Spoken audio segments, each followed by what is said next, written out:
வணக்கங்களே. தேமுதிக தலைவரும் நடிகருமான விஜயகாந்த் அவர்கள் கடந்த டிசம்பர் மாதம் 28ஆம் தேதி காலை 6 மணி அளவில் சிகிச்சை பலனின்றி மருத்துவமனையில் உயிரிழந்தார்.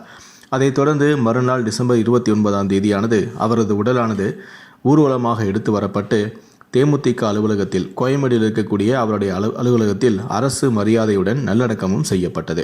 இந்த நிலையில்தான் கடந்த ஜனவரி 19ஆம் தேதியன்று தேமுதிக தலைவரான விஜயகாந்த் மறைவையொட்டி தென்னிந்திய நடிகர் சங்கம் சிறப்பு நினைவேந்தல் கூட்டத்தை நடத்தினார்கள். இந்த கூட்டத்தில் திரையுலகினர் உட்பட பல்வேறு பிரபலங்களும் பங்கேற்றனர். அதேபோல இந்த கூட்டத்தில் விஜயகாந்தின் மகன்களான சண்முக பாண்டியனும் விஜய பிரபாகரனும் 2 பேருமே அந்த நினைவேந்தல் கூட்டத்தில் கலந்து கொண்டார்கள். இந்த நினைவேந்தல் கூட்டத்தில் பல நடிகைகள் விஜயகாந்த் குறித்து பேசினார்கள்.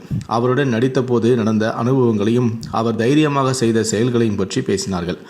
அப்போது பேசிய சரத்குமார் வடிவேலு குறித்து சில விஷயங்களை பகிர்ந்தார். அதாவது, விஜயகாந்த் வடிவேலுக்கு பல உதவிகளை செய்திருக்கிறார். அதை நிச்சயமாக வடிவேலு மறக்க மாட்டார். அவருடைய இறுதி ஊர்வலத்தில் அவருக்கு இறுதி அஞ்சலி செலுத்தாமல் வடிவேலு இருந்திருக்கலாம். ஆனால் நிச்சயமாக அவர் இறந்த செய்தியை கேட்டு அன்று முழுவதும் அவர் கண்டிப்பாக அழுதிருப்பார் என வடிவேலு குறித்து பல திடுக்கிடும் தகவல்களை அந்த இடத்தில் சரத்குமார் வெளியிட்டார். அதைத் தொடர்ந்து பல பிரபலங்கள் பேசினார்கள். அனைவரும் பேசிய பிறகு விஜயகாந்தின் மகனான விஜய பிரபாகரன் பேசும்போது, சின்ன வயசிலேயே நான் என் முகத்தை கண்ணாடியில் பார்த்ததை விட என் அப்பாவை தான் நான் நிறைய முறை பார்த்திருக்கிறேன். அப்பானாலே நான் ரொம்ப எமோஷ்னல். கேப்டன் எங்கேயும் போகலை, நம்ம கூடவே தான் இன்னைக்கும் இருக்காரு. அவர் இருந்தது முதல் இந்த நாள் வரை எந்த மீடியாவிலும் நான் பேசவில்லை. இப்போதுதான் முதல் முறையாக நான் பேசுகிறேன். அதே போல எந்த நடிகர் சங்க நிகழ்ச்சியிலும் நானும் என்னுடைய தம்பியான சண்முக பாண்டியனும் கலந்து கொண்டதே இல்லை. எங்களுடைய முதல் நிகழ்ச்சியே இப்படி ஒரு நிகழ்வாக மாறிப்போனது மனதுக்கு ரொம்பவே கஷ்டமாக இருக்கிறது. அதே மாதிரி அப்பா இல்லாமல் பேசும் முதல் நிகழ்ச்சியும் எங்களுக்கு இதுதான். அதை எப்படி சொல்ல வேண்டும் என்று எனக்கு தெரியவில்லை. எங்களை அப்படிதான் எங்களுடைய அப்பா பழக்கி விட்டு சென்றிருக்கிறார். நிறைய பேர் இன்னைக்கு கேப்டன் இல்லை, என்ன நடக்கப் போகிறதோ என நினைக்கிறார்கள். எங்கள் அப்பா உங்களுக்காக தான் எங்களை விட்டுவிட்டு சென்றிருக்கிறார்.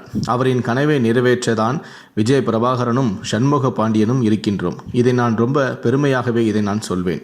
காரணம், ஒவ்வொரு நியூ இயர் அன்னைக்கும் எல்லோரும் வீட்டில் ஒரு உறுதிமொழி எடுப்போம். 2023 என் பிறந்தநாளை முன்னிட்டு அம்மாவுக்கு பொதுச் செயலாளர் பதவி கொடுக்கும் போதும் சரி, என் பிறந்தநாள் போதும் சரி, நான் அப்பாவிடம் சில வாக்குறுதிகளை தந்தேன். அதை 2024 கண்டிப்பாக நிறைவேற்றுவேன். எனக்கும் அப்பாவுக்கு மட்டும் தெரிஞ்ச 2024 ரெசல்யூஷனை இந்த வருடத்தில் உங்களுக்கு சமர்ப்பணம் பண்ணுவேன். அது என்ன என்பதை இப்போது என்னால் சொல்ல முடியாது. காலம் அதற்கான பதிலை சொல்லும். கடந்த 10 வருஷமாக கேப்டன் உடல்நிலை சரியில்லாமல் எவ்வளவோ கஷ்டப்பட்டார். வேறு யாராக இருந்தாலும் இப்படி தாங்கி இருப்பார்களா என்று எனக்கு தெரியாது. நான் ஒவ்வொரு மீட்டிங்கிலும் சொல்வேன், குகைக்குள் இருந்தாலும் சிங்கம் சிங்கம்தான். இந்த 71 வயது வரையிலும் விஜயகாந்த் கஷ்டப்பட்டு நின்னாருன்னா அது அவருடைய மனதைரியம் மட்டும்தான் காரணம். விஜயகாந்துக்கு நினைவில்லை என்று பல யூடியூப் சேனல்களில் தப்பாக சொல்கிறாங்க. எல்லாமே பொய். அப்பா இறப்பதற்கு 2 நாள் முன்னாடி கூட வீட்டில் வேலை செய்த பணியாளர்களிடம் தான் நடித்த எல்லா படத்தோட பாட்டையும் போட சொல்லி கேட்டு ரசித்து கொண்டிருந்தார். கடைசி வரைக்கும் எல்லாத்தையும் ஞாபகம் வச்சிருந்தார். டிசம்பர் 26 வரைக்கும் ராசாத்தி உன்ன இந்த பாட்டை போட்டு ரசிச்சுக்கிட்டு இருந்தார். எங்கள் வீட்டு டிரைவர் அண்ணா கூட சேர்ந்து தாளம் போட்டுட்டு இருந்தார். இதை எனக்கே தெரியாது. அந்த 2 அண்ணாக்கள் என்கிட்ட சொல்ல போய் தான் எனக்கே தெரியும். உடனே நான் சிசிடிவியை பார்த்தேன். அப்போது அப்பா அந்த பாட்டை கேட்டு என்ஜாய் பண்ணி தாளம் போட்டு கொண்டு இருந்தார். டிசம்பர் 26ஆம் தேதி அவரை மருத்துவமனையில் சேர்த்தோம். அப்போதும் திரும்பி வந்து விடுவார் என நினைத்தோம். ஆனால் அவர் வரவில்லை. கேப்டன் சொன்ன மாதிரி தான், இந்த விஜயகாந்த் மக்களுக்காக தான் வாழ்வான், வாழ்ந்து கொண்டே இருப்பான் என்று சொல்லி விடைபெறுகிறேன். கடைசியாக அவர் வடிவேலும் குறித்தும் அவருடைய நினைவுக்கு வராத பல பிரபலங்கள் குறித்தும் அவரது மறைவுக்கு வர முடியாமல் போனவர்களின் நிலைமையை நாங்கள் புரிந்து கொள்வோம். எங்களுக்கு யார் மேலேயும் எந்த வருத்தமும் கிடையாது, கோபமும் கிடையாது என கூறியிருப்பார். விஜய பிரபாகரன் கண்ணீர் மல்க இப்படி பேச கூட்டத்தில் இருந்தவர்களும் கண் கலங்கினார்கள். இந்த பேச்சுதான் இணையதளத்தில் ஷேர் ஆகி கொண்டும் இருக்கிறது.